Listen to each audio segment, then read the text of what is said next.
Toshkent viloyatida ikki haydovchi bir-biri bilan yo'l talashib janjallashdi. Oqibatda esa Cobalt haydovchisi aynan mana shunday atyorka bilan boshqa bir haydovchiga tahdid qildi.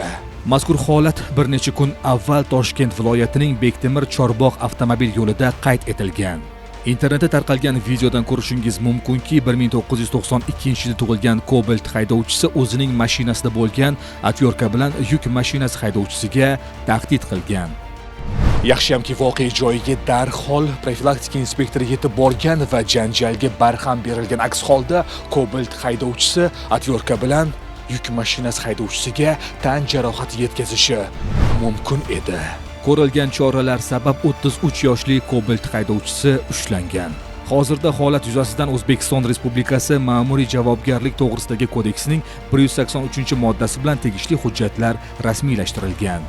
To'plangan hujjatlar qonuniy qaror qabul qilinishi uchun tuman sudiga taqdim etilgan. Haydovchiga nisbatan qanday chora ko'riladi? Bu haqda biz dasturimizning keyingi sonlarida ma'lumot beramiz.